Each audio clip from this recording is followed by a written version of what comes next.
Fala galera, como é que vocês estão? Espero que estejam bem, sejam bem-vindos a mais um vídeo do nosso canal.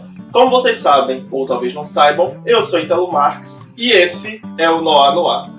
E hoje eu venho falar sobre o mais novo retorno a uma franquia que é muito amada pelos fãs, que vem sendo amada pelos últimos 30 anos e que agora temos uma nova produção dentro desse universo que chegou cercada de polêmicas porque a última tentativa que fizeram de revisitar essa história não deu tão certo quanto eles esperavam que desse.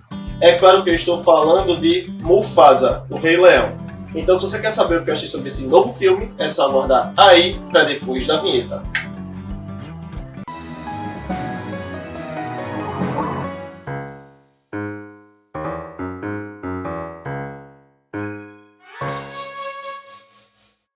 Bom, antes de a gente começar, vocês sabem que eu tenho que vir aqui e pedir para vocês darem like no vídeo, se inscreverem no canal, ativar o sininho para não perder nenhuma das próximas notificações aqui do Noir, comentar, compartilhar, façam a parte de vocês daí, que a gente faz a parte da gente daqui para entregar conteúdo para vocês. Não vai custar nada para vocês, vai ajudar bastante a gente e desde já a gente agradece demais.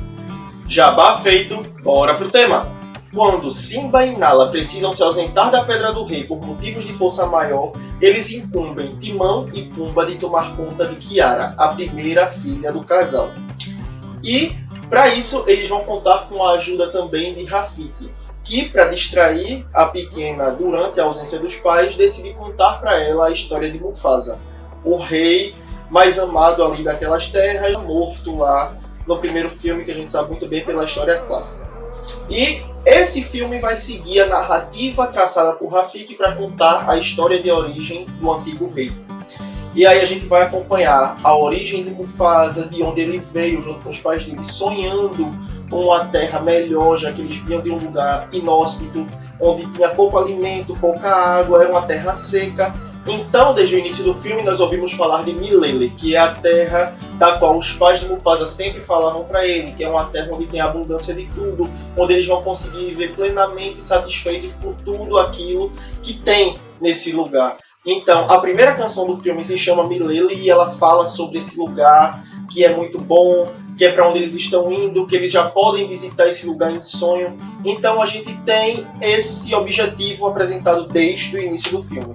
Porém, devido a um incidente com um enchente, Mufasa é separado dos pais e levado para uma terra distante pelo rio, onde ele conhece Taka e é acolhido pelo bando de Taka, mais especificamente pela mãe de Taka, porque o chefe não se agrada muito de ter um desgarrado lá, mas é aonde Mufasa vai crescer, sendo criado como irmão junto com Taka, que é esse leão filhote que ele conheceu ali naquele lugar. Então nós temos o crescimento de Mufasa junto com Taka até a juventude, onde ele aprende a caçar com as leoas, já que ele é privado de estar junto dos machos pelo fato de ele ser um desgarrado.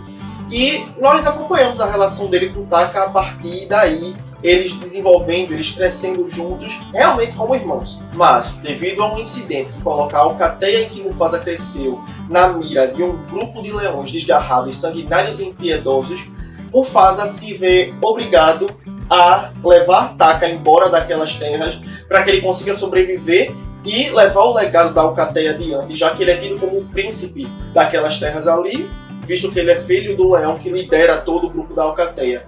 Então Mufasa agora tem uma missão que é ir até Milele, levar Taka até Milele, onde ele vai assumir o lugar como rei, então continuar o legado da alcateia dele.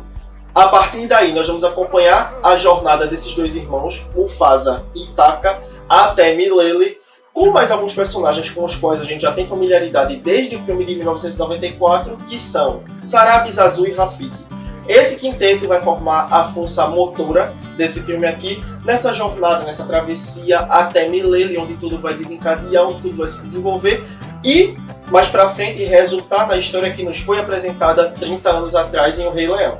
Falar de O Rei Leão, pra mim, é uma coisa que sempre me pega num lugar muito afetivo, porque foi a animação da minha infância, era o meu filme favorito da infância, era aquele vício que eu tinha de assistir o filme quase todo dia, porque eu via aquilo ali, eu vivia aquilo ali, eu gostava muito da história, da animação, das músicas, de tudo. Então, é um filme com o qual eu tenho uma relação muito afetiva, desde pequeno, desde muito jovem. foi um filme que eu vi no cinema e que me prendeu ali, foi uma coisa que me cativou no primeiro instante. Então é uma relação muito profunda que eu tenho com toda a história de Simba e toda aquela mitologia e todo aquele cenário da África. Então quando a gente tem a oportunidade de revisitar isso, eu que assisto a animação periodicamente, porque ainda mantenho aquele mesmo entusiasmo, aquele mesmo encanto que eu tinha quando era criança, pelo carinho que eu tenho com o Rei Leão, sempre que eu tenho a oportunidade de rever esse universo, de revisitar ele de uma maneira nova, eu vou com o coração aberto para o que eu vou receber. Não tive uma experiência tão boa assim com o resultado do remake de 2019. Sim, é um remake, porque eu não vou chamar aqui de live action, já que aquilo ali também é animação, assim como esse filme aqui. Então, mesmo que seja fotorrealista, ainda é animação. Então tiveram muitos problemas naquela releitura de 2019. A animação, por mais bonita que fosse, por mais realista que fosse, também tirou o cerne da história. Os leões não tinham expressividade, a dublagem não estava muito legal para quem viu dublado aí. Então foram vários fatores que me incomodaram e que macularam uma história que eu sempre guardei com muito carinho no meu coração. Mas no caso desse filme aqui, ele tem uma vantagem a favor dele. Ele não tem nenhuma animação, ele não tem nenhum filme prévio para ser comparado com. Ele não tem nenhuma história apresentada anteriormente igual a que é apresentada nesse filme aqui, para que o público olhe e pense, a que foi feita antes é melhor. Não, é uma história nova, tem personagens que a gente conhece, tem, mas com uma narrativa que ninguém tinha visto ainda. Então, de certa forma, ele consegue se manter ali sem precisar passar por tanta comparação quanto o filme de 2019 passou. O que eu devo dizer é que, por um lado isso é bom, mas por outro ele ainda tem um novo desafio. Porque por mexer com toda a mitologia ali da história do Rei Leão, ele agora tem aquela tarefa de tentar se equiparar ao que o Rei Leão é. Ele consegue fazer isso? Não. Não vou dizer que consegue. Porque o Rei Leão é uma história atemporal, uma história inigualável, e também porque a história do Rei Leão se baseia em uma obra de Shakespeare que era muito difícil alguém errar se baseando nela, que é Hamlet. Que é uma história que tem traição, conspiração, reviravoltas, aquele conflito familiar. Então, é uma história muito adulta, adaptada para uma animação que caiu na graça do público porque a história é muito rica. E Mufasa tem uma história muito boa, mas ao mesmo tempo é uma história simples. É uma história de origem. Ela busca contar a trajetória de um personagem ali que a gente viu pouco no filme original, já que Mufasa morre ali no final do primeiro ato do filme. Então nós temos uma nova leitura sobre esse personagem aqui. É uma narrativa mais simples, é uma narrativa que não busca nada de muito grandioso. Claramente, não estou falando do visual nem dos aspectos técnicos, porque continuam irretocáveis. A animação está ainda melhor do que a do filme de 2019, principalmente porque eles conseguiram consertar a expressividade dos personagens. A gente vê que eles conseguiram tornar os leões mais cartoonizados. Então tem mais emoção na expressão dos personagens. Quando eles estão com medo, a gente consegue ver no rosto. Quando eles estão decepcionados, a gente consegue ver no rosto. Quando eles estão magoados também, quando eles estão tristes, quando eles sorriem também, quando eles cantam, a gente consegue ver que o movimento da boca agora acompanha a progressão das notas da música. Quando eles estão cantando notas mais altas, eles abrem mais a boca, coisa que a gente não via muito ali no Rei Leão 2019, porque era sempre aquele mesmo movimento bucal que não parecia crível em que os leões estavam cantando. Por isso que a gente tinha a sensação de que assistia o filme de 2019 assistindo ao documentário da National Geographic, porque parecem mesmo aqueles documentários de vida selvagem. Não tem muita vida ali naqueles personagens. Aqui é totalmente diferente. A gente consegue ver as emoções no olhar dos personagens, então funcionou muito melhor. Eles conseguiram corrigir esse aspecto que deixou a desejar no filme de 2019. Porém, como eu já disse, é um filme mais simples do que o de 2019, porque ele não está replicando nada do sucesso de 94. Não. Ele aqui tem uma trilha sonora nova, que apesar de ser competente ali com o que ela precisa passar da história, tem umas músicas que são boas, inclusive meus 3 destaques para esse filme aqui são I Always Wanted a Brother, que é a música de Mufasa com Taka, assim que eles se conhecem ali no começo do filme, Tell Me It's You, que é a música de Mufasa com Sarabi, o dueto romântico dos dois, e We Go Together, que é uma música cantada pelo quinteto ali do filme, o grupo, né? Que é Mufasa, Taka, Sarabi, Rafiki e Zazu. Mas não é um I Just Can't Wait to Be King, não é um Can You Feel the Love Tonight, nunca vai ser, não é The Circle of Life de jeito nenhum. Mas Lin-Manuel Miranda, que é responsável pelas composições desse filme aqui, conseguiu fazer um trabalho competente. Não é nem de perto e nem de longe o mais inspirado dele, mas ele consegue colocar aqui uma trilha sonora, uma sonoridade muito interessante. Nesse filme ele consegue respeitar a cultura africana. Nós ainda temos aquelas mesmas nuances clássicas da trilha sonora original do Rei Leão, com aqueles coros africanos, com aquela instrumentação característica da cultura africana. Nós temos alguns instrumentais do filme original do Rei Leão sendo tocados aqui também. Então é uma trilha sonora que ela é competente, apesar de não se igualar àquilo que a gente já está acostumado. Afinal de contas, foram 30 anos de consolidação e uma trilha sonora que se imortalizou no coração do público, então não tem nem como a trilha sonora de Mufasa tentar se equiparar a isso. Então eu acho que, apesar de tudo, a trilha sonora consegue trazer uma visão bastante interessante com a marca de Lin-Manuel Miranda. Não, nós não temos um rap nesse filme aqui, embora a divisão vocal de Mufasa e Sarabi no dueto deles ali tenha muito de uma fala mais acelerada da parte do Mufasa quando ele canta com ela, mas não chega a ser um rap. Mas tem ali a marca do Lin-Manuel Miranda, que a gente já conhece, assim como os trechos vocais sendo cantados ao mesmo tempo, entrelaçados ali, como a gente vê em In The Heights, que é o musical composto por ele.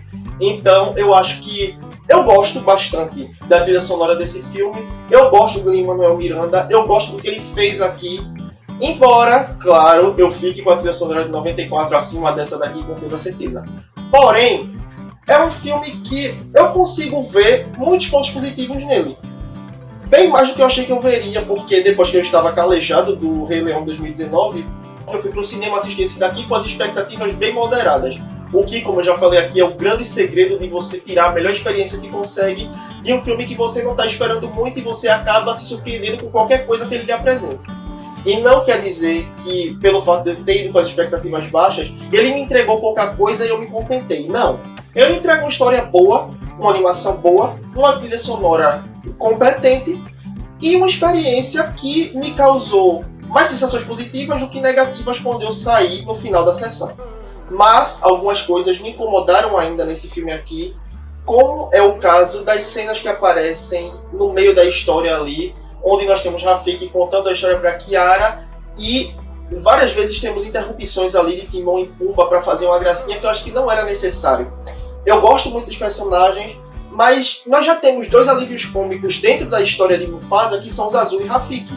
Então não precisava de mais. Eles colocam ali umas piadinhas só para relembrar que os personagens estão ali, para aproveitar, já que eles são personagens populares, mas isso quebra o clima da história em vários momentos. Não precisava ter tantas cenas deles quanto tem no filme. Bastava ter no começo ali, e no final talvez uma cena só no meio, mas nós temos várias interrupções deles ali para falar alguma coisa que eu acho que não precisava, não era necessário. Então, por essa quebra de clima, eu me senti um pouco incomodado no filme. Eu acho que funcionaria muito melhor, fluiria muito melhor se não tivessem essas cenas no meio da história ali, interrompendo a narrativa de Mufasa no geral. Então foi algo que quase chegou a me impedir de mergulhar na narrativa, de me envolver com a experiência, porque eu estava sempre sendo puxado. Mas como eu estava determinado a não deixar isso me atrapalhar, eu fiz vista grossa, ainda que me sentisse incomodado com o fato deles terem inserido tantas cenas com os personagens que não eram tão necessárias assim. No que diz respeito à dublagem do filme, eu gostei bastante dela, tanto em inglês quanto em português, principalmente porque em português Ícaro Silva e Isa não tem tanto tempo de tela assim, porque foi algo que me incomodou muito no Rei Leão 2019 e realmente não tem como defender. O sotaque carioca de Isa é muito carregado em cima da fala de Nala e me incomodava, e Ícaro Silva não passa a imponência que Simba tem na voz dele. Ele deixa muito a desejar. Ele tem uma voz muito estranha, não combina com a voz de um leão, não funciona aquilo ali. Mas a dublagem do resto do elenco, principalmente por serem de fato profissionais de dublagem e não Star Talents, a gente vê que funciona muito melhor nesse filme aqui. Em inglês nós temos Aaron Pierre como protagonista, funcionou muito bem também. Kelvin Harrison Jr. como Taka também está muito bem. Nós temos grandes nomes aí, Anika Noni Rose fazendo parte da dublagem também. Nós temos Blue Ivy fazendo Kiara ali, apesar de uma participação pequena, eu acho que ela consegue ser competente. O elenco todo, na questão das canções, também vai muito bem. Mads Mikkelsen, maravilhoso como Kyrus, a forma que ele se diverte na dublagem dele, que ele tem ali a canção dele, que é Bye Bye, do personagem dele, também funciona muito bem. A gente vê que ele está confortável no papel e ele passa um quê ameaçador, porque ele sabe como fazer vilões, ainda que ele só precise emprestar a voz dele para um vilão.